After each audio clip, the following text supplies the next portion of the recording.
আজি মোৰ পডকাষ্টৰ বিশেষ অতিথি এজন বিশিষ্ট তবলাবাদক, কিন্তু তেওঁ তবলাবাদক হোৱাৰ উপৰিও তেখেত এজন সেক্সোফোনিষ্ট, বিনন্দ কাকতি। কিন্তু তেওঁ সকলোৰে মাজত শান্তু কাকতি নামেৰেহে জনপ্ৰিয়। স্বাগতম তোমাক মোৰ পডকাষ্টলৈ শান্তু। ধন্যবাদ। আমি ঘৰুৱাভাৱে আজি বহুত বছৰৰ পৰাই চিনাকি আৰু বহুবাৰ কিমানবাৰ চাগে লগ হৈছোঁ তাৰ কোনো হিচাপ নাই, কিন্তু সংগীতৰ বিষয়ে তোমাৰ লগত কেতিয়াও বা কাহিনী কেতিয়াও আলোচনা হোৱা নাই। মানে তুমি কি বজোৱা লৈ পেলাই হওক বা যি কথাই হওক কেতিয়াও আলোচনা কৰা নাই। সেইকাৰণে মই ভাবিলোঁ মোৰ পডকাষ্টৰ জৰিয়তে হওক তোমাৰ লগত আজি ঘৰুৱা তেনেকুৱা কোনো হেৰি নকৰি পেলাই আজি সংগীতৰ লগত তুমি কেনেকৈ জড়িত হৈ আছা আৰু তাৰ লগত কিছু কথোপকথন কৰোঁ। এতিয়া সৃষ্টিৰ প্ৰথম কলাই হৈছে সংগীত, আৰু মই ভাবোঁ যে এই কলা আন সকলো কলা সৃষ্টিতকৈ পৃথক। এই সুন্দৰ পৃথিৱীখনলৈ, মায়াৰ এই পৃথিৱীখনলৈ তুমি কেনেকৈ সাঙুৰ খাই গ'লা? একচুৱেলি আমাৰ ঘৰৰ গোটেই পৰিৱেশটো এটা মানে মিউজিকৰ লগত জড়িত বা সংগীতৰ লগত জড়িত ঘৰ হিচাপেই মানে আমি সৰুৰ পৰা দেখি আছোঁ। কাৰণ আমাৰ দেউতাই ক্লেৰিনেট, বাঁহী, হাৰমনিয়াম এইবিলাক বজাইছিলে, মোৰ দেউতাই। আৰু আগৰ কথা, দেউতাই চাকৰি কৰোঁতেও তেওঁ মিলিটাৰীত চাকৰি কৰিছিলে, নেভিত চাকৰি কৰোঁতে তেখেতে বেণ্ডতো বজাইছিলে বুলি আমি শুনিছোঁ। মই সেই কথা জনা নাছিলোঁ। হয়। আৰু মোৰ ডাঙৰ দাদাই ৰেডিঅ'ৰ এনাউন্সাৰ আছিলে। কৈ দিবা নেকি আমাৰ দৰ্শকক, কৈ দিবা নেকি তেওঁ যিহেতু বেণ্ডত বজাইছিলে? হয় হয়। দেউতাৰ নামটো হৈছে স্বৰ্গীয় সুবল চন্দ্ৰ কাকতি। আৰু মোৰ ডাঙৰ দাদা দীপেন কাকতি, তেওঁ ৰেডিঅ'ৰ এনাউন্সাৰ আছিলে এটা সময়ত। আৰু মোৰ ওপৰৰ দাদাজন আমাৰ জিতেন কাকতি, তেওঁ ৰেডিঅ' ছিংগাৰ আছে, এতিয়াও ৰেডিঅ'ৰ ছিংগাৰ। গতিকে আমাৰ ঘৰত মানে সৰুৰ পৰা এটা সংগীতৰ এটা পৰিৱেশ আছিলে। আৰু লগতে মই প্ৰথম বোধহয় ক্লাছ 7-8 মানৰ পৰাই তাবলা মানে শিকিবলৈ লৈছোঁ স্কুলত পঢ়ি থকা সময়খিনি তেতিয়াৰ পৰাই আৰু এতিয়ালৈকে চলি আছে আৰু মিউজিকৰ যাত্ৰা আৰু সেই আৰু তেনেকৈ তাবলা শিকিলোঁ তাৰপিছত ঢোলক কংগু এইবিলাক হেৰি কৰিলোঁ এতিয়া চেক্সাফোন বজাওঁ এনেকৈ চলি আছে আৰু এতিয়ালৈকে প্ৰথমতে স্কুলত পঢ়ি থাকোঁতেতো বাৰু তবলা শিকিলা তাৰপিছত সংগত কৰিলা এতিয়াও বাৰু কৰি আছা বা তুমি নিজে হ'লেও বজোৱা ঢোলক বজোৱাও দেখিছোঁ কেনেকুৱা লাগে বজাই থাকোঁতে মই কেনেকুৱা লাগে মানে মই ভালটোতো নিশ্চয় লাগে মানুহে যেতিয়া পৰিৱেশন কৰি থকা হয় বজাই থকা বুলি নকওঁ পৰিৱেশন কৰি থকা হয় বা পৰিৱেশন নকৰিলেও যদি আনে বজোৱা শুনা বা আনে গান গোৱা শুনা সেই সময়খিনিয়ে তোমাৰ মনটোক কি স্থিতিত ৰাখে মিউজিকটো এনেকুৱা এটা বস্তু সংগীত এনেকুৱা এটা বস্তু যিটো বস্তুত সোমাই পৰিলে বাহিৰৰ পৃথিৱীত কি চলি আছে তুমি তোমাৰ মনলৈ একো নাহে আৰু আজিকালি এটা নতুনকৈ ওলাইছে মিউজিকেল থেৰাপি বুলি বেমাৰীকো যদি মিউজিক শুনোৱা হয় তেনেহ'লে মানে টেনশ্যনবিলাক নাইকিয়া হৈ যায় বডিৰ মানে সেইকাৰণে মিউজিক কৰা মানুহবিলাকৰ সাধাৰণতে তুমি এটা বস্তু চাবাচোন মুখত হাঁহি থাকে আৰু দ্বিতীয় কথা হৈছে মানুহবিলাক কমকৈ মানে বয়সটো কমকৈ ধৰা পায় কাৰণ তেওঁলোকৰ মনটো সকলো পাহৰি যায় খুব সাংসাৰিকভাৱে খুব বেছি মনোযোগ দিব নোৱাৰিলেও কিন্তু মিউজিকৰ ক্ষেত্ৰত তেওঁলোকে মানে সাংঘাতিক সোমাই পৰাৰ কাৰণে তেওঁলোকৰ মনবিলাক ভাল থাকে আৰু বাকী মিউজিকটো এনেকুৱা এটা বস্তু যে এবাৰ সোমাই পৰিলে তুমি একদম বুঢ়া নোহোৱালৈকে বা একেবাৰে এৰিব নোৱাৰা সাধনা গোটেই থাকেই আৰু মিউজিকত মানে শিকিব লগা বহুত থাকে যে শিকাৰ শেষ নাই তাৰমানে তুমি এখন যদি মই মোৰ কথাই কৈছোঁ বাৰু কোনোবা ভাল তাবলিষ্ট এজনে যদি কিবা এটা বজায় তাক বজাওৱাৰ কোনোবা এটা পাৰ্ট মোৰ খুব ভাল লাগিলে সেইটো মই ঘৰত গৈ পেলাই চেষ্টা কৰোঁ যে সেইটো নিচিনা হৈছে নেকি শুনিবলৈ বা মই বজোৱাটোৰ লগত কি বেলেগ বাজিছে গতিকে সেই বস্তুবিলাকৰ এটা মানে হেৰি এটা সদায় থাকেই কম্পিটিশ্যন বুলি নকওঁ কিন্তু মানে এটা নিজৰ মাজতে এটা মানে মই চেষ্টা কৰি চাওঁ মানে এনেকুৱা এটা ভাৱ থাকেই গতিকে মোৰ পাৰ্ট তাৰমানে কংগুটো বেলেগ ধৰণে ফিংগাৰিঙৰ হেৰি হয় তাবলাটো বেলেগ হয় বা ঢোলকতো বেলেগ হয় আৰু এতিয়া চেক্সাফোনতো কমপ্লিট বেলেগ গতিকে চেক্সাফোনটো যদি মই নতুন তথাপিতো মই যিমানখিনি পাৰোঁ মানে তাতো সোমাই পৰিবলৈ চেষ্টা কৰিছোঁ এনেকৈ মানে গোটেইকেইটা বস্তু সাঙুৰি থাকিবলৈ সময়ৰো প্ৰয়োজন হয় আৰু সেই তাৰ লগত লাগি থাকোঁতে নিজৰো মনটো ভাল হৈ থাকে সেইটো এটা মই সুধিব বিচাৰোঁ তবলাটো এটা পাৰ্কাশ্যন ইনষ্ট্ৰুমেণ্ট হয় যিটো ভাৰতবৰ্ষৰ হয় আৰু চেক্সাফোনটো মই যিমান দূৰ জানো বেলজিয়ামৰ পৰা মিলিটাৰী ট্ৰুপে আনিছিলে ভাৰতবৰ্ষলৈ আৰু সেইটো এটা উইণ্ড ইনষ্ট্ৰুমেণ্ট হয় এডলফ চেক্স বুলি এজনে উলিয়াইছিলে বেলজিয়ামত 1840 মানত এইটো হেৰি হৈছিল এইটো এটা উইণ্ড ইনষ্ট্ৰুমেণ্ট তুমি এইটো কেনেকৈ কলাবৰেট কৰিলা এইটো একচুৱেলি মই সেইটো হয় এদিন মই এটা কাৰোবাকটো দেখিলা বা কিহে তোমাক মই এখন চিনেমাত মানে একেখন চিনেমাকে বজাইছে মই কোম্পানীত চাকৰি কৰিছিলোঁ এই ইংকিয়ং বুলি এটা জেগালৈ গৈছিলোঁ ইংকিয়ং বুলি জেগাটোৰ পৰা আহি থাকোঁতে মানে যেতিয়ালৈকে গুৱাহাটীলৈকে নাপাওঁ মানে সেই চিনেমাৰ এখন চিনেমাই বজাই আছিলে তাত মানে স্বামী কাপুৰৰ মানে এটা চেক্সাফোন বজোৱাৰ মানে এটা চিন এটা আছিলে গানটো চেক্সাফোনটো তেতিয়াই মই ভাবিছোঁ দেই বস্তুটো বোলো বজাব পাৰিলে ভাল আছিলে কাৰণ চাউণ্ডটোতো মই আগৰ পৰা শুনা বৰ ভাল লাগে এতিয়া ইয়াত মানে ক'ত পায় কোনে শিকায় কি কৰে একো নাজানো তো এই ইনষ্ট্ৰুমেণ্টটো মানে চেক্সফোনটো মই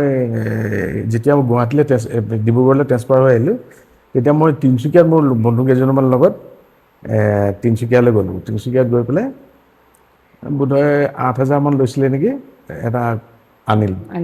আনি পেলাই সেইটোৰ পৰাই আৰম্ভ মানে সেইটোৰ পৰা বজাই সেইটো মানে কমপ্লিটলি এটা বেকুৰা ডিষ্টিউন এটা চেক্সফোন কিনিছোঁ মইতো কিনিবও নাজানো আৰু ইমান কমত পায় বুলিও নাজানো তাক কিনি মেলি তাৰপিছত লাহে লাহে মই চাইনিজ কিনিলোঁ গুৱাহাটীৰ পৰা তাৰপিছত এতিয়া যিটো বজাওঁ সেইটো য়ামাহা এই মুম্বাইৰ পৰা কিনো কিন্তু মানে নিজেই বজাই পেলাই তাৰপিছত মই নিজে বজোৱাতকৈ মই ইউটিউবৰ কিছুমান লেচন কিনিলোঁ এটা uksex.com বুলি এটা মানে চেক্সফোনৰ এটা হেৰি আছে ইউকেৰ মানুহে শিকায় আৰু মেকগিল বুলি এজন আছিলে তেওঁৰ পৰা লেচন কিনিলোঁ বোধহয় দুটা লেচন কিনিলোঁ এটা 8,500 18,000 19,000 এনেকুৱা আছিলে আৰু এটা 4,500 5,000 এনেকুৱা দুটা লেচন কিনিলোঁ কিনি পেলাই সেইটোৰ ভিতৰত সোমাই থাকে আৰু বস্তু বহুত সেই তেনেকৈ মই মানে অকণমান স্কেলবিলাক গম পোৱা হ'লোঁ বা বস্তুবিলাকৰ নাম চাম শিকিলোঁ কেনেকৈ ক'ত জোৰ দিব লাগে ক'ত ইনহেল কৰিব লাগে আৰু তাৰমানে দুইটা বেলেগটো এনেই মোৰ যিটো ধাৰণা মই ভাবোঁ যে এটা ইনষ্ট্ৰুমেণ্ট জানিলে মানুহে বাকীবিলাকৰো জ্ঞান পাই যায় নহয় আহি যায় জ্ঞানটো আহে কিন্তু প্ৰেক্টিকেলি চব বেলেগ বস্তু এতিয়া ষ্ট্ৰিংছবিলাক হ'লে ধৰক চব ষ্ট্ৰিংছৰে কিবা ষ্ট্ৰিং ইনষ্ট্ৰুমেণ্টবিলাক তেনেকৈ গম পোৱা যায় নহয় এতিয়া তুমি চোৱা এটা 1966ত এটা জাৰ্মানীত ইউৰোপত মানে জেগাটো মই পাহৰিছোঁ তাত মানে ৱৰ্ল্ড মানে মিউজিকেল কনফাৰেঞ্চ এখন হৈছিলে তাত আল্লা ৰেখা আৰু ৰবি শংকৰে বজাইছিলে সেটা আল্লা ৰেখা তাবলা জাকিৰ হুছেইনৰ দেউতা তেখেতসকলে যেতিয়া পৰিৱেশন কৰিছিলে দুইজনে সাংঘাতিক উস্তাদ কিন্তু দুইটা ইনষ্ট্ৰুমেণ্ট ইজনে সিজনতো নোৱাৰে সিজনে ইজনতো নোৱাৰে গতিকে সব ইনষ্ট্ৰুমেণ্টৰ জ্ঞানটো আহি যায় বা বেলেগে যদি বেয়াকৈ বজায় তেওঁ শুনিয়ে ক'ব যে এইটো ভাল হোৱা নাই কিন্তু বজাই দেখাব এইটো কাৰণে নোৱাৰে যে তেওঁৰ হেৰিটো বেলেগ ইনষ্ট্ৰুমেণ্টৰ টাইপটো বেলেগ বা তেওঁ বজোৱা ষ্টাইল বেলেগ তাবলাটো যেনেকৈ বাজে আকৌ ঢোলকটো একজেক্টলি তেনেকৈ নাবাজে যদিও চামৰাই আকৌ ঢোলকটো যেনেকৈ বাজে একজেক্টলি কংগুটো আকৌ তেনেকৈ নাবাজে কিন্তু চামৰাৰ হোৱাৰ কাৰণে এটা লাইনত থাকেতো বস্তুটো গতিকে সেই মানে বজাবলৈ সুবিধা হয় বা আইডিয়াটো পোৱা যায় কিন্তু সেইটো পাৰ্কাছনৰ আইডিয়াহে সেইটো তালটো তুমি গম পাবা কি তাল বা কেনেকৈ বজাব লাগে বা হাতৰ টিপাটো ক'ত মাৰিলে কেনেকৈ চাউণ্ড ওলায় সেইটো এটা কমপ্লিট বেলেগ এইটো বস্তুটো মুখেৰে যেতিয়া বতাহ দি উলিওৱা হয় তোমাৰ চাৰিটা কাম একেলগে কৰি থাকিব লগা হয় এটা হ'ল তুমি বতাহটো ইনহেল কৰি আছা আকৌ ৰিডটোৰ মাজেদি বতাহটো উলিয়াই আছা আকৌ তুমি আঙুলিকেইটাও সমানে চলাই আছা আকৌ সুৰটো মনত পেলাই আছা যে মই এইটো গান বজাইছোঁ কেইবাটাও বস্তু একেলগে কাম কৰিব লগা হয় আৰু যেতিয়া তুমি তাবলাটো বজালে কোনোবাই গান গাই আছে তুমি খালি পেটাৰ্ণটো লৈ ল'লা কোনটো তালত বাজিব কাহোৱা খেমটা ৰূপক বাজিয়ে হওক দাদৰা সেইটোতো তুমি জানাই গতিকে সেইমতে তুমি বজাই গ'লা তাত মানে অলপ উজু মানে বুলি ভাবোঁ আৰু মানে কথাটো মই নিজে গম পাইছোঁ এতিয়া এইটো কিন্তু অলপ টান মানে একেটা সময়তে চব কৰিব লগা হয় আৰু এই ট্ৰাম্পেটৰ নিচিনা নহয় মোৰ সেইটো এটা মই ভুল কৰি আছিলোঁ যে ট্ৰাম্পেট আৰু স্যাক্সোফোন মানে এইটো হৈছে উডউইণ্ড আৰু ট্ৰাম্পেটটো হৈছে ব্ৰাছৰ তাৰ মানে এই ডিফাৰেঞ্চ এটাই থাকে যেতিয়া বতাহটো ৰিডৰ মাজেদি যাব ইয়াত ৰিড থাকে মানে বাঁহ এক প্ৰকাৰ বাঁহ আৰু তাত বহুত ধৰণৰ কাৰুকাৰ্য কৰি বনোৱা হয় সেই বাঁহটোৰ মাজেদি যেতিয়া যাব ৰিডটোৰ মাজেদি সেইটো হ'ল তোমাৰ উডউইণ্ড উড বুলি শব্দটো আছে আৰু ইটো হৈছে তোমাৰ ব্ৰাছ যিটো সেইটো মেটেলৰ কেপ কিছুমান থাকে সেই কেপত থোৱালে আমাৰ যেনেকৈ শংখটো তোমাৰ ইয়াতে দেখি আছোঁ মই শংখটো এই শংখটো বজাবলৈ হ'লে তাত একো নাই কিন্তু তোমাৰ এই মুখখনৰ পৰিচয় লৈ পেলাই বতাহটো তাত এৰিব লাগে সেই ঠিক তেনেকৈ সেইটো হৈছে তোমাৰ ট্ৰাম্পেট আৰু এইটো হৈছে উডউইণ্ড ইয়াত মানে ৰিড থাকে ৰিডৰ মাজেদি যেতিয়া বতাহটো যায় সেইটো তুমি মুখখনে হেঁচি পেলাই জটোৰ কাম থাকে জটোৱেদি বস্তুটো ঠেলি পেলাই তুমি মুখখন ঢিলা কৰি দিলে সি বহল হ'ব ল' টন বাজিব আৰু যেতিয়া তুমি চপাই দিবা চাৰ্প হ'ব তেতিয়া হাই টন বাজিব আঙুলিৰ সেইটো ৰিডটো আছেই লগতে সেইটো ব্লয়িং মানে হেৰিটো তেনেকুৱা ব্ল'টো তেনেকৈ মাৰিব লাগিব কিন্তু যিহেতুকে ৰিডৰ মাজেদি যায় সেইকাৰণে উডউইণ্ড বুলি কয় তুমি যদি কোনো ইনষ্ট্ৰুমেণ্টেলিষ্টৰ লগত কেতিয়াবা কলাবৰেট কৰিব সহযোগ কৰিবলৈ যদি কোৱা হয় বা যদি কেতিয়াবা ভাবিছিল আৰু তেখেত আজি ধৰক কমফৰ্ট নাই কাৰ লগত কৰিলাহেঁতেন বা এতিয়া কৰিব বিচাৰা নেকি ডাবলিষ্ট হিচাপে হওক বা স্যাক্সোফোন পাৰকাচনিষ্ট হিচাপে হওক বা স্যাক্সোফোন মোৰ মানে আকৌ নতুনকৈ মই এবাৰ জুবিনৰ টিমটোৰ লগত বজাবলৈ মন এটা আছিলে মানে জুবিন গাৰ্গ থকা অৱস্থাৰ কথা কৈছে যে থাকোঁতেই মানে মই বজাবলৈ ইচ্ছা এটা আছিলে মই তাৰ লগত কথা পাতিছিলোঁ মই বজাইছিলোঁ মানে তাৰ লগত আগতে সেই তেতিয়া সেইটো মানে এটা ইচ্ছা এটা আছিলে তাৰপিছত আৰু বাকীটো এনেই মই প্ৰায় সকলৰ লগত বজোৱা মানে আছে কিন্তু এতিয়া নতুনকৈ ভাল টিমে মাতিলে মই নিশ্চয় যাম আৰু সংগীতৰ ওপৰত আৰু এটা মই যিটো আমি সকলোৱে দেখি আহিছোঁ বা অনুভৱো কৰোঁ সংগীত সুখৰ সময়টো বজায়ে মানুহে দুখৰ কাৰণেও দেখোন বজায় বেদনা হওক যন্ত্ৰণা হওক এই কথা তোমাৰ লগত যেতিয়া মই কৰিম বুলি ভাবিলোঁ তেতিয়া মানে মোৰ ফটকে টাইটানিকৰ কথাও মনলৈ আহিলে টাইটানিকখন ডুবিব বুলি জানে, তেওঁৰ কেপ্টেইনবিলাকে জানে, আৰু যিটো তাত ক্ৰু মেম্বাৰ আছিলে, যিকেইজনে বজাইছিলে 8জনীয়া মেম্বাৰ এটাই, তেওঁলোকেতো সেই যাত্ৰীখিনিক মানে মেণ্টেলি ছাপোৰ্ট কৰিবৰ কাৰণেইতো বজাই থাকিলে। তো সংগীতত এনেকুৱা কি আছে যাৰ কাৰণে মানে কি ক'বা মানে সংগীতটো মানে কি হয়, সংগীতে মানুহক মানে কি শক্তি আছে যে কি শক্তি আছে, তুমি সেইটো বুজাব কৈছা। সংগীতৰ এতিয়া শক্তি যেনেকে টাইটানিকৰ কথা ক'লা, টাইটানিকৰ সেইটো সুখৰ মানে ডেফিনেশ্যনটো আৰু দুখৰ ডেফিনেশ্যনটোৰ ওপৰত নিৰ্ভৰ কৰি পেলাই ইনষ্ট্ৰুমেণ্টৰ চইচটো তুমি কৰিব জানিব লাগিব। যেনেকে তুমি এটা দুখৰ মুহূৰ্তত তুমি এটা দুখৰ চিন, এটা চিনেমা এখনে হ'ল বাৰু, খুব দুখৰ এটা চিন, তাত তোমাৰ কি কি বস্তু মিলিব, যেনেকে খুব ধুনীয়াকে ভাইলিনখন মিলিব, খুব ধুনীয়াকে বাঁহী সুৰ এটা মিলিব, খুব ধুনীয়াকে তোমাৰ এই যে তুমি ক'লা চেক্সাফোনৰ কেনেজি বজোৱা, এই চেক্সাফোন মিলিব, বা তেনেকে ধৰণৰ চেতাৰখন মিলিলে ধৰা। কিন্তু তাত যদি তুমি খুব দুখৰ চিন, তাত তুমি খুব সাংঘাতিক ড্ৰাম এযোৰ বজাই আছা, বা খুব সুন্দৰ তুমি ঢোলবাদক, তুমি ঢোল বজাইছা, সেই বস্তুটো মানে খাপ নাখায়, তেতিয়া অকণমান খাপচাৰা হয়। কিন্তু খুব এটা ক্লাব চং হৈ আছে, কিবা ক্লাব এটাত ফূৰ্তি হৈ আছে, তাত ধুনীয়া ধুনীয়া গান বাজি আছে, তাত যদি তুমি দুখৰ ভাইলিনখন বজোৱা, তুমি নিমিলে। তাত আকৌ ড্ৰামেই লাগিব, বেছ গীটাৰ লাগিব, ধৰা লিড গীটাৰ লাগিলে, মানে এটা উল্লাসৰ এটা ভাৱ যেতিয়া প্ৰকাশ হয়, তেতিয়া ইনষ্ট্ৰুমেণ্টটো তেনেকৈ ডিফাইন কৰিব, মানে চইচ কৰিব লাগে। ডিব্ৰুগড়ত এটা সময়ত কুইভাৰ্ছ গ্ৰুপটোৱে যথেষ্ট খলকনি লগাই আছিলে, আৰু তাৰেতো কেইবাজনেও ইহলীলা সম্বৰণ কৰিলে। এতিয়া ৰাজেন গোহাঁই ছাৰ তেখেত আছে, সেই গ্ৰুপটোৰ বিষয়ে তুমি কিবা ক'বা নেকি? আমিতো বেছিভাগ, মই লগ পাইছোঁ তেওঁলোকক, আৰু বেছিভাগ ইউটিউবৰ তেনেকৈ দেখা। কুইভাৰ্ছটো যেতিয়া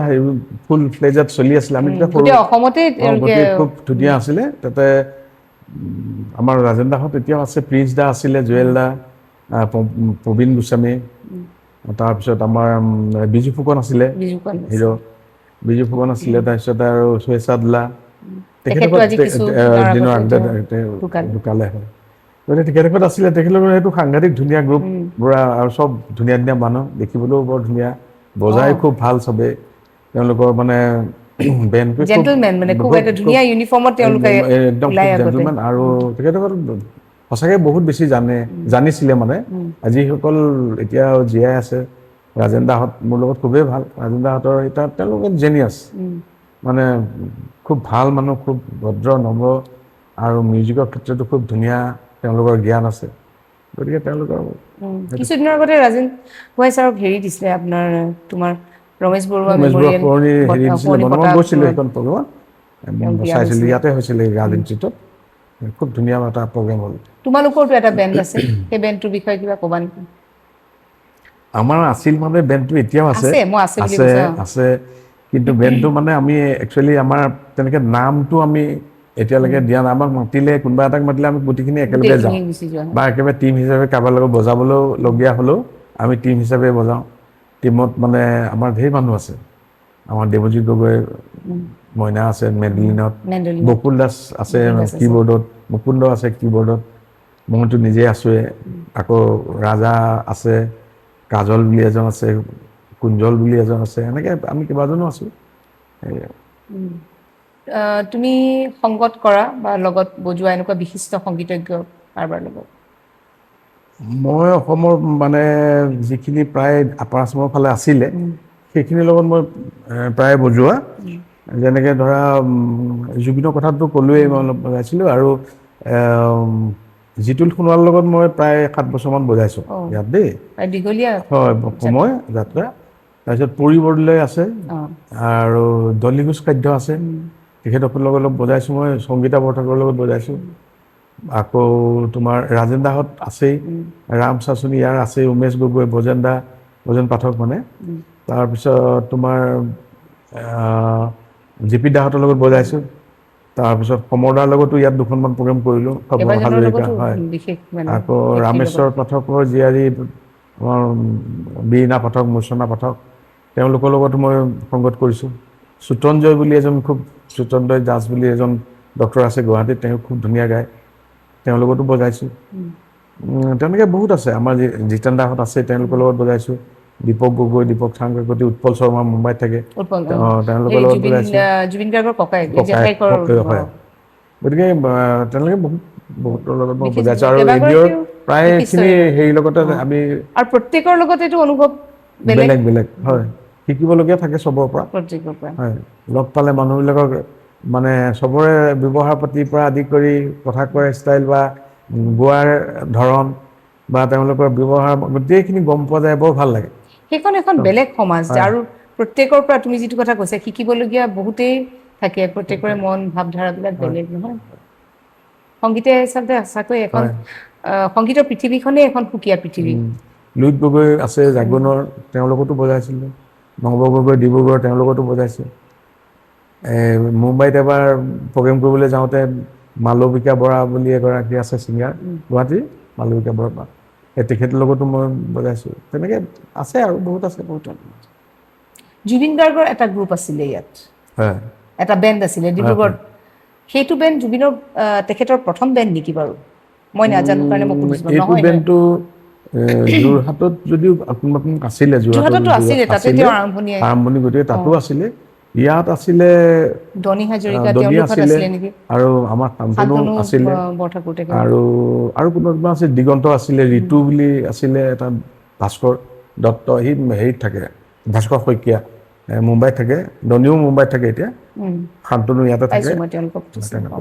তুমি জুবিন গাৰ্গৰ কথা কয় এতিয়া, তেতিয়াতো বাৰু আমি চবেই জুবিন গাৰ্গ, মোৰ নিজৰ কথাই কৈছোঁ, মই গায়ক হিচাপে তেওঁৰ গান শুনি ভাল পাওঁ বা হেৰি কৰা হয়, কিন্তু মৃত্যুৰ পিছত তেওঁৰ বিষয়ে ইমান তেওঁৰ গুণানুকৰণ কৰা হৈছে, তেওঁ এজন অসাধাৰণ কোৱা হয়, সেইটোৰ ওপৰত তুমি কি ক'বা? তুমিতো লগ পাইছা, তুমি বজাইছা জুবিন গাৰ্গৰ লগত। বজাইছোঁ মই অসাধাৰণ বুলি কিয় কয়? 97, 98, 99ৰ আধালৈকে কেইবাখনো প্ৰগ্ৰেম কৰিলোঁ গুৱাহাটীত থাকোঁতে, বহুত প্ৰগ্ৰেম কৰিলোঁ তাত, কিবা কিবি শিলচৰ, গুৱাহাটীতো ঢেৰ কৰিলোঁ, অভয়াপুৰী, এনেকৈ বেলেগ বেলেগ জেগাত। জুবিন গাৰ্গ অসাধাৰণ এইটোৱেই, প্ৰথম কথা হৈছে যে ইমানখিনি গান যিমানখিনি গালে জুবিন গাৰ্গে, সিমানখিনি গানটো আজি ৰেকৰ্ড, এইটো চবেই জানে আৰু ইমানখিনি গান কোনেও গোৱা নাই, প্ৰায় 40,000 গান গোৱা ধেমালি কথা নহয়। আৰু জুবিন গাৰ্গে ইমান কম সময়ত বহুত কাম কৰিলে, আচলতে কামেই তাৰমানে বহুত ওপৰলৈ লৈ গ'ল জুবিন গাৰ্গক। কাম মানে সেইকাৰণে অসাধাৰণ বুলি কোৱা হয়, তাৰমানে আমি ভাবিবই নোৱাৰোঁ যে এজন মানুহে ইমানখিনি কাম কৰিব পাৰে। তেওঁ গান লিখে, গান সুৰ দিয়ে, গান গায়, চিনেমা কৰে, চিনেমাৰ মিউজিক দিয়ে, থিয়েটাৰৰ মিউজিক দিয়ে, ফুটবল টীমৰ লগত জড়িত, সামাজিক কামৰ লগত জড়িত, কলাগুৰু ফাউণ্ডেশ্যন এটা আছে সেইটোৰ লগত জড়িত, আৰু অসমৰ ইমূৰৰ পৰা সিমূৰলৈ চব মানুহৰ লগতে একেটা সময়তে ভাল, একেলগে আকৌ সেইখিনি সময়তে মানুহক যিমান ঘটিছে তাতকৈও বেছি মানে পইচা বিলাই যায়। গতিকে এটা মানুহে কেতিয়া মানে কৰে মানে কামখিনি, এই কামখিনি মানে 24 ঘণ্টাও তেওঁৰ কাৰণে কম হয়, কাৰণ শুবলৈ সময় নাই, খাবলৈ সময় নাই। গতিকে মানে ইমান কম সময়ত ইমান কাম কৰিব পৰা, হয়তো গোটেই জীৱনটোত যদি 90 বছৰ 100 বছৰ জীয়াই থাকে তেতিয়াও চাগে সিমানখিনি কৰিবলৈ মানুহে সময় নাপায়, কিন্তু তেওঁ ইমান কম সময়ত ইমানখিনি কাম কৰাৰ কাৰণেই কামেই তেওঁক মানে এটা অসাধাৰণ হেৰিলৈ লৈ গ'ল। গতিকে তেওঁ অসাধাৰণ ব্যক্তি, মানে সেইটো মানে অসাধাৰণ ব্যক্তিত্বৰ অধিকাৰী হয়। মানে তেওঁৰ কথা মানে আমি ক'লে আচলতে য'তে মোক ভৰি হোৱাৰ নিচিনা হয়, আৰু তেওঁৰ কথা ক'বই আচলতে আমি ক'বই নালাগে, তাৰমানে কি কাম ইমানেই বেছি কৰিলে, সেইটো হিচাপত আমি যদি জিৰ' তেওঁ সামৰিম তেনেকুৱা। আৰু এটা কথা, এতিয়া মানুহজন নাই তেনেকে, এতিয়া জুবিন গাৰ্গৰ আগতে আমি বহু শিল্পী হেৰুৱাইছোঁ, ডক্টৰ ভূপেন হাজৰিকা, তাত মানে এটা যুগৰ কথা কৈছোঁ, তাৰ আগতে বিষ্ণুপ্ৰসাদ ৰাভাদেৱ আছিলে, জ্যোতিপ্ৰসাদ আগৰৱালাদেৱ আছিলে, প্ৰত্যেকজন শিল্পীক তেওঁলোকক মানে প্ৰত্যেকটা যুগত জীয়াই ৰাখিবৰ বাবে কেনেকৈ জীয়াই ৰাখিব লাগে? অকল মানে তেওঁৰ এতিয়া বৰ্তমান যদি জুবিনৰ কথা কওঁ, বৰ্তমান আমি তেওঁৰ শোকতে মানে উঠি-বাঢ়ি আছোঁ ধৰা, কিন্তু এজন শিল্পী যেন যুগ যুগ ধৰি থাকি যায়, তেওঁৰ কাৰণে অকল মিউজিয়াম এটা কৰা বা প্ৰতিমূৰ্তি এটা সাজি পেলাই জানো মানুহ এজনক মানুহৰ মনত বুজিছোঁ। মানে কথাটো হ'ল কি, একচুৱেলি আজিকালি শিক্ষা ব্যৱস্থাটোৰ কাৰণে অকণমান বস্তুবিলাক মানে শ্বৰ্টকাট হৈ গ'ল, মানে শ্বৰ্টকাট ইন দ্য চেন্স মানে কি, তোমাৰ পঢ়াৰ লোডটো ইমান বাঢ়ি গ'লগৈ নিজৰ স্কুলখনত বা কলেজখনত যে বাহিৰা মানে কথাত মানে ইমান মন দিবলৈ ল'ৰা ছোৱালী সময় নাইকিয়া হ'ল কিন্তু এই যে মহাপুৰুষসকল এওঁলোকক মানে জীয়াই ৰাখিবলৈ হ'লে জ্যোতিপ্ৰসাদৰ কেইটামান গান মুখস্থ কলাগুৰু বিষ্ণুৰাভাৰ কেইটামান গান মুখস্থ ভূপেন হাজৰিকাৰ কেইটামান গান মুখস্থ বিষ্ণুৰাভাৰ কেইটামান গান কি কয় জয়ন্ত হাজৰিকাৰ কেইটামান মুখস্থ জুবিন গাৰ্গৰ তাতকৈ কেইটামান বেছিকৈ মুখস্থ এইটো দি পেলাই নহয় আচলতে কথাটো হ'ল কি এই মানুহবিলাকৰ সৰুৰ পৰা ডাঙৰলৈকে গোটেই জীৱনীটো পঢ়িলেহে গম পোৱা যায় গোটেই জীৱনী পঢ়িব লাগিব যে ক'ত জন্ম হ'ল বিষ্ণুপ্ৰসাদ ৰাভা বা ক'ত জন্ম হ'ল জ্যোতিপ্ৰসাদ আগৰৱালা তেখেতসকলে জন্ম হৈ কেনেকৈ শিক্ষাটো লাভ কৰি গৈ থাকিলে তাৰ মাজে মাজে কি কাম কৰি গৈ থাকিলে তেওঁলোকতো অশিক্ষিত নাছিলে পঢ়া শুনাটো তেওঁলোক বহুত আগবঢ়া ভূপেন হাজৰিকাটো কলম্বিয়া বিশ্ববিদ্যালয়ত গৈ পেলাই প্ৰফেচৰো কৰিলে ৰৈ যায় গতিকে সেই তেওঁলোকৰ বস্তুটো জীয়াই ৰাখিবলৈ হ'লে তেওঁলোকৰ বিষয়ে হাড়ে-হিমূৰে আমি জানিব লাগিব আৰু তেওঁলোকৰ গানটোৰ অৰ্থ কি গানবিলাকৰ অৰ্থ বুজি পাব লাগিব কোনখিনি মুহূৰ্তত কেনেকুৱা ধৰণৰ গানবিলাক তেওঁলোকৰ আপুনি ওলাইছিলে সেইবিলাক জানিব লাগিব আৰু লগতে কেনেকুৱা ষ্টাইলত কোনজন মানুহৰ ষ্টাইলটো কি সেইটো জানিব লাগিব ভূপেন হাজৰিকাৰ গানবিলাকৰ এতিয়া ইমান ডেপ্থ থকা কিছুমান গান আছে সেই গানবিলাক খালি গালেই নহ'ব তাৰমানে গানটোৰ অৰ্থখিনি কি গানটোৱে কি কথা বিচাৰিছে জীৱনী জনাটো মানে সেইটো বহুত ইণ্টাৰেষ্টিং সেইবিলাক পঢ়িব লাগে ল'ৰা ছোৱালীয়ে তেতিয়াহে ভালকৈ মানে মনৰ পৰা বস্তুটো জীয়াই থাকিব এনেই দুটামান গান গাই দিলে আৰু ফাংচনত সেইটো কথা নহয় কাৰণ এতিয়া জুবিনৰ যুগ এই নৱপ্ৰজন্মই জুবিনক হাড়ে-হিমূৰে চিনি পায় কিন্তু আহিবলগীয়া যুগবিলাকক কেইবাটাও যুগ ধৰি ফিৰে তেওঁ যাতে সদায় জীৱিত হৈ থাকে সেইটোৱে জুবিন গাৰ্গৰ মানে কি হৈছে গানকেইটা মায়াবিনী বা যিবিলাক চবেইতো পপুলাৰ গান এই গান কেইটামান মুখস্থ কৰি পেলাই ষ্টেজত গোৱাটো কথা নহয় তে ইমান কম সময়ত মানুহটোৱে ইমান কাম কেনেকৈ কৰিলে কোনখিনি সময়ত কি কাম কৰি গৈ আছে মানুহটোৰ স্বভাৱ কেনেকুৱা কেলেই ইমান কাম কৰিব পাৰিলে তেওঁ এনাৰ্জিটো ক'ত পায় তেওঁতো কাকো নকল কৰি পেলাই এইখিনি কৰা নাই জুবিন গাৰ্গক নকল কৰি কোনোবাই কিবা কৰিব পাৰে কিন্তু জুবিন গাৰ্গেতো কাকো নকল কৰি পেলাই কামখিনি কৰা নাই তেওঁ স্বতঃস্ফূৰ্তভাৱে নিজৰ পৰা ওলাই আহিছে যে মই এইটো কৰিব লাগে ইয়াৰ পিছত এইটো কৰিব লাগে গান ডেইলি ইমানটা গাব পাৰোঁ আৰু দুটামান বহাব পাৰি নেকি মোৰ 8 ঘণ্টা নুশুই পেলাই 4 ঘণ্টা শুলেও হয় নেকি বাকী মোৰ 4 ঘণ্টা শুলে বাকী 18 ঘণ্টা তাকে আচলতে ডিজিটেলাইজেশ্যন হ'ব লাগে আৰু লাইট শ্ব' বা তেনেকুৱা ধৰণৰ হেৰি ৰাখিব লাগে অসমৰ য'তেই হওক বা গুৱাহাটীতে হওক বা য'তে যাতে মানুহে গৈ পেলাই বা এটা প্ৰজন্মই গৈ পেলাই চাব পাৰে তেনেকুৱা বস্তুবিলাক হ'ব লাগে আৰু অধ্যয়নটো লাগিব ইয়াৰ মাজতে আমি জুবিনৰ গান এটা শুনিম দেই তোমাৰ ছেকশ্যন ঠিক আছে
খুব সুন্দৰ দেই আৰু অশেষ ধন্যবাদ ইমান ধুনীয়া জুবিনৰ পিচ এটা বজোৱাৰ কাৰণে আৰু ইয়াৰ মাজতে মই খালি আৰু এটা কথা সুধিব বিচাৰিছোঁ এতিয়া এই চেক্সোফোনৰ টাইপ আছে নেকি বাৰু চেক্সোফোন প্ৰকাৰ আছে বেলেগ বেলেগ আছে এইটো হ'ল তোমাৰ এইটো এল্টো চেক্সোফোন বুলি কয় এল্টো আৰু ইয়াৰকেও ডাঙৰ এটা আছে অলপ সেইটো মানে নেকটো অলপ এইখিনিতে অলপ বেণ্ড হৈ যায় সেইটো টেনৰ বুলি কয় টেনৰ চেক্সোফোন আৰু এটা ডাঙৰ আছে সেইটো ইয়াতকে ডাঙৰটো বেছৰ কাৰণে ইউজ হয় বেৰিটন বুলি কয় আৰু ইয়াতকে এটা হাই স্কেলৰ আছে সেইটো চুপ্ৰানো মুঠত আছে এইটো মই দেখাওঁ এইটো কি বুলি কয় এইটো চুপ্ৰানো চেক্সোফোন চুপ্ৰানো মানে স্কেলটো বেলেগ হয় অলপ হাই স্কেল শেহনাই নিচিনা অলপ তেনেকুৱা টাইপৰ দেখিবলৈ তেনেকুৱা ধৰণৰ কিন্তু ইয়াৰো সেই চিষ্টেম একেটাই এইটো বডি এইফালে নেক আছে ইয়াত এইটো তেনেকে মাউথ পিচ আৰু কিজবিলাকে একেই কিজবিলাকৰ পজিশ্যন একেই থাকে এইটো খালি অকণমান সৰু আৰু চাইজটো সৰু এইটো হাই স্কেলৰ এইটো হাই স্কেল এইটো বৰ ধুনীয়া দেখিবলৈও বৰ ধুনীয়া দেই হয় এইটো ফ্লেট বুলি কয় বডিটো ব্ৰাছৰ নেকি বডিটো ব্ৰাছৰ এইবিলাক খালি মাউথ পিচটো উডৰ হেৰি হয় মাউথ পিচটো ফাইবাৰ থাকে উডৰো থাকে ফাইবাৰ থাকে এইটো মোৰ মেটেলৰ হয় এইটো ৰিভাৰটন বুলি কয় এইটো মেটেলৰ আৰু এইটো ৰিডটো এইটো বাঁহৰ এটা কথা সুধি লওঁ ইয়াৰ মাজতে আৰু এটা প্ৰশ্ন সুধো সংগীতে মানুহক আৱেগিক কৰি তোলে হয়নে হয় সেইটো একদম সঁচা কথা সংগীতে মানুহক আৱেগিক কৰি তোলে আৰু সংগীতে মানুহক ৰোমান্টিক কৰি তোলে সংগীতে মানুহক ভাবুক কৰি তোলে সংগীতে মানুহক আয়ু বঢ়ায় সেইকাৰণে সদায় ইয়াং হৈ থাকে তেনেকে মানে বহুত সংগীতৰ লগত আচলতে সংগীত বস্তুটো চোৱা এনেকুৱা এটা বস্তুৱেই পৃথিৱীত আটাইতকৈ প্ৰিয় আছে সেইটো হৈছে সংগীত তাত তুমি যদি সংগীতত মানে মেনিপুলেশ্যন নহয় সংগীতত তোমাক মই আজি যেনেকৈ কিবা এটা কাম কৰিবলৈ মানুহে ঘোচ খুৱাই নহয় অফিচত তোমাক মই ঘোচ দি দিলোঁ তোমাক 10,000 টকা দিম তুমি 1,000 বিচাৰিছা মোৰ পৰা মই 10,000 দিলোঁ খুব ধুনীয়াকৈ লতা মঙ্গেশকাৰৰ নিচিনা গান এটা গাই দিয়ে তুমি কিন্তু নোৱাৰা কিন্তু তোমাক 1 লাখ টকা দিলেও নোৱাৰিবা তোমাক যিমানে পইচা বাঢ়ি গৈ থাকে তাৰ কোনো সেইখিনি সময়ত মূল্য নাইকিয়া হৈ যায় গতিকে সংগীতৰ সেইটোৱে তাৰমানে সংগীত ইমানেই বেছি পিয়ৰ তাক টকা দি তাৰমানে হেৰি কৰিব নোৱাৰিব মানে কিনিব নোৱাৰি শিকিবই লাগিব আৰু শিকোঁতে যিটো মানুহে সেইখিনি কষ্ট কৰে সেই কৰোঁতে মানুহটো মানে সি নিজেও টোটেলি পিয়ৰ হৈ যায় ডিভাইন এটা এতিয়াৰ প্ৰজন্মই যথেষ্ট বিচলিত হোৱা দেখা যায় আমি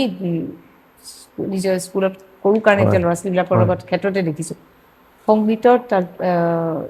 এই বিচলিত হোৱা বা পথভ্ৰষ্ট হোৱা যুৱক যুৱতীক কেনেকৈ শুধৰাব পাৰে বুলি ভাবা নেকি মানে শুধৰাব পাৰে বুলি ভাবা নেকি শুধৰাব পাৰি এতিয়া চৰকাৰেহে পাৰিব এইটো বস্তু মানুহৰ হাতত নাই চৰকাৰে পাৰিব যেনেকৈ ইয়াত কিবা ভূমিকা সংগীতৰ ভূমিকা সেইটোৱে ক'ব খুজিছোঁ যে এটা ক্লাছ থাকিব লাগে মানে সৰুৰ পৰা একদম তল ক্লাছৰ পৰা মানে আপ টু 9-10লৈকে এইটো থাকিবই লাগে এটা সংগীতৰ এবাৰ মানে এটা বয়স অতিক্ৰম কৰাৰ পিছত ফটকে তুমি গাওঁ বা বজাওঁ বুলি ক'লে সেইটো তাতকে সৰুৰ পৰা যদি থাকে কম্পালচৰি কৰি দিলে বস্তুটো চবেই শিকিব নহয় আৰু ইণ্টাৰেষ্টিংলি বস্তুটো কৰিব লাগে মানে বৰ কৰি পেলাই নহয় যেনেকৈ আজিকালি তুমি চোৱা এটা বস্তু এই জন্ম হোৱাৰ 6 মাহমান পিছতে এবছৰমানৰ পিছৰ পৰাই মোবাইলটো কাকো শিকাবলগীয়া নহয় মোবাইলটোৱে ইমান চমক দিয়ে চকুত সৰু ল'ৰা ছোৱালীয়ে একো নহ'লেও সি মানে এনেকৈ মাৰি গৈ থাকে বেলেগ পেজ ওলাই থাকে গতিকে সেই বস্তুবিলাক যেনেকৈ মানুহে নিজে আকৃষ্ট হয় নহয় হেৰিটোৰ প্ৰতি মোবাইলটোৰ প্ৰতি শিকিয়ে যায় ঠিক তেনেকৈ মিউজিকটোও মানে এনেকুৱা ধৰণে সোমোৱাই দিব লাগে যাতে সেই আৰু খুব ভাল এজন সংগীতজ্ঞ কেতিয়াও জীৱনত বেয়া কাম কৰিব নোৱাৰে বেয়া নহয় তাৰমানে মাইণ্ডটো তাৰমানে ফ্ৰেছ হৈ যায় ক্ৰিমিনেল মাইণ্ডটো নাহে আৰু কাৰণ তাত এটা শিকা এটা হেৰি এটা থাকিব ন অনবৰত সি যদি ভালকৈ বজায় মই আৰু ভালকৈ বজাম যেনেকৈ 99 পালে মই 99 মানে 98 97 96 পালেও তাৰ মাথাটো বেয়া হয় যে 99 পালে মই কেলেকৈ 96 পালোঁ ঠিক তেনেকৈ ভালকৈ গালে মই কেলে বেয়াকৈ গাওঁ ভালকৈ তাবলাযোৰ বজালে মই কেলে বেয়াকৈ গাওঁ সেইটো তাহাঁতৰ মনত আহি যাব তাহাঁতৰো প্ৰেক্টিচ হৈ থাকিব মানে হেৰি হৈ গৈ থাকিব আগবাঢ়ি গৈ থাকিব এবাৰ দিলীপ ৰঞ্জন বৰঠাকুৰ ছাৰে কৈছিলে, দিলীপ দা বুলি কওঁ হেৰি ছাৰক, সংগীতৰ কোনো ধৰ্ম নাই, সেই কথা লৈ পেলাই তেওঁ বহলাই পেলাই কৈছিলে। তাৰ ওপৰত তুমি কোৱাচোন। না, সংগীতৰতো ধৰ্ম নাই, সংগীতৰ ধৰ্ম নাই। সঁচা কথা ক'ব লাগে, সংগীতৰ মানে এতিয়া তুমিতো প্ৰথমতে ক'লা যে এই চিনেমাখনত টাইটানিকত কেনেজিয়ে বনাইছিলে। কেনেজি এজন খ্ৰীষ্টান লোক, তাততো ধৰ্মৰ কথা নাই। গোটেই পৃথিৱীৰ মানুহে সেই সুৰটো শুনি পেলাই ভাল পায়। সি লাগিলে মুছলিমেই হওক, হিন্দুৱে হওক, বা খ্ৰীষ্টানেই হওক, শিখেই হওক, জৈনেই হওক, হয়নে? সেই কেনেজিৰ সেই টাইটানিকৰ মিউজিক সিমানখিনিতে শেষ। সেইটো বস্তু চবেই কাণত বস্তুটো, মানে তাত কোনো ধৰ্মৰ কথা নাই। যেনেকৈ জাকিৰ হুছেইনে তাবলা বজায়, জাকিৰ হুছেইনৰ তাবলা শুনি পেলাই চবেই বাহ দিয়ে। তেওঁ এজন মুছলিম মানুহ। ৰবি শংকৰৰ চেতা শুনি পেলাই গোটেই পৃথিৱীৰ মানুহে আপ্লুত হয়। তেওঁ এজন হিন্দু মানুহ। গতিকে ইয়াত মানে এই ধৰ্মৰ কথা নাহে। ভাল সংগীত মানে তাতে শেষ, তাত ধৰ্ম নাই। ভাল সংগীত আৰু তাক ইমানে। আৰু সংগীতে গোটেই মানে পৃথিৱীখন ধৰি ৰাখিব পাৰে। এক্সচেঞ্জ যেতিয়া হয়, কালচাৰ এক্সচেঞ্জ যেতিয়া হয়, আজিকালি ডিপাৰ্টমেণ্টে আছে, চেণ্ট্ৰেলতো আছে, ষ্টেটতো আছে। গতিকে সেইবিলাকৰ যেতিয়া আদান প্ৰদান হয়, সাংস্কৃতিক আদান প্ৰদান, এখন দেশৰে কিবা এটা চালচা এটা দেখুৱালে, তুমি গৈ পেলাই বিহুটো দেখুৱালে, বিহুটোতো তাহাঁতি নোৱাৰে, আমিও সেইটো তাহাঁতৰটো নোৱাৰোঁ। গতিকে এইটো কেনেকৈ শিকিব পাৰি, বা তাহাঁতিও ড্ৰেছৰ কথা থাকে, এইবিলাকৰ সংমিশ্ৰণত ইটোৱে সিটোৰ প্ৰতি মানে আদান প্ৰদান হয়, মৰম বাঢ়ে, টান বাঢ়ে। তুমি এজন ইনষ্ট্ৰুমেণ্টেলিষ্ট, এজন বাদক, আৰু ক্লাছ 7ৰ পৰা যেতিয়া বজাই আছা, যথেষ্ট বহুত বছৰ বজালা, আৰু সময়ৰ বহুত সময় বা বছৰ বয়স অতিক্ৰম কৰি পেলাই আজি যি পৰিস্থিতিত, যি স্থানত তুমি আছা, আজিৰ দিনত তুমি নিজকে ইনষ্ট্ৰুমেণ্টেলিষ্ট হিচাপে কি বুলি ভাবা, নিজক লৈ পেলাই কি ৰূপত দেখা এজ এ মানে ইনষ্ট্ৰুমেণ্টেলিষ্ট হিচাপে, বাদক হিচাপে? বাদক হিচাপে মইতো নিজকে অলপ সম্পূৰ্ণ হ'বই নোৱাৰে, মানে এইটো কোনো শেষ নাই, মিউজিকৰ কোনো শেষেই নাই। মই ঢোলকটো লৈ যেতিয়া বহোঁ, মানে মই বেলেগৰ চাওঁ যে কিমান সাংঘাতিক ঢোলক বজাইছে, মই যদি তাৰ নিচিনা পাৰিলোহেঁতেন, যাক মানে ডাঙৰ ডাঙৰ তাবলিষ্টবিলাকৰ মানে যেতিয়া চাওঁ খুলি পেলাই চাওঁ, মই যদি এনেকৈ তাবলাযোৰ বজাব পাৰিলোহেঁতেন, বা কংগু যদি কোনোবা আফ্ৰিকান কোনোবা এজনৰ যদি কংগু কেনেকৈ বজাইছে যদি পাৰিলোহেঁতেন, চেক্সাফোনৰতো কথাই নাই, গোটেই চব আছে তাত। তো মই মানে সেই আফচোচটো সদায় থাকি যাব, যে মই যদি আৰু অলপ পাৰিলোহেঁতেন, বা আৰু অলপ সোনকালে শিকা হ'লে, বা আৰু অলপ আগৰ পৰা আৰম্ভ কৰা হ'লে, তাৰপিছত ভাবোঁ যে ঠাই টুকুৰা বিশেষকৈ চেক্সাফোনৰ কাৰণে তো ইয়াত কোনো নাই। মই চেক্সাফোনৰ কথাটোৱে কৈছোঁ, কোনো নাই কাৰণে মই যিখিনি শিকিছোঁ সেইখিনি হয়তো যিকণ পাৰিছোঁ নিজৰ হেৰিতে কৰিছোঁ, আৰু নিজৰ বলতেই মানে ইমানখিনি আহিছে। তাত মানে কোনো হেৰি নাই, সেইটো কাৰণে মোৰ কোনো আক্ষেপ নাই যে মই ইমানকণহে পাৰিছোঁ তাৰমানে। কিন্তু বাকীকেইটা সেইটো কাৰণে মোৰ বিশেষ মানে তাৰ উপৰি হেৰি নাই, আক্ষেপ নাই। কিন্তু তাবলা বা ঢোলক এইবিলাক বস্তু মই আৰু বেছি ভালকৈ বজাব পাৰিলোহেঁতেন হয়তো। মাজতে মই চাকৰি কৰিলোঁ 94ৰ পৰা 2006 মানলৈকে। সেই সময়ছোৱাত মোৰ অকণমান মানে এটা ব্ৰেক এটা হ'ল, কাৰণ মানে বিশেষকৈ কোম্পানী চাকৰি কৰাৰ কাৰণে অলপ প্ৰেছাৰটো বেছি থাকে কামত। কিন্তু তাৰ মাজতে মই এৰি দিয়া নাই, পুৰা ফাংচন কৰি আছোঁ। তোমাৰ সংগীতৰ এই যাত্ৰা অব্যাহত থাকক। ধন্যবাদ। আৰু আকৌ লগ পাম আমি, আকৌ কেতিয়াবা লগ পাম। মোৰ পডকাষ্টলৈ অহাৰ কাৰণে অশেষ ধন্যবাদ, আৰু মই এটা মোমেণ্টো দিব বিচাৰিছোঁ তোমাক পডকাষ্টৰ পৰা। Thank U.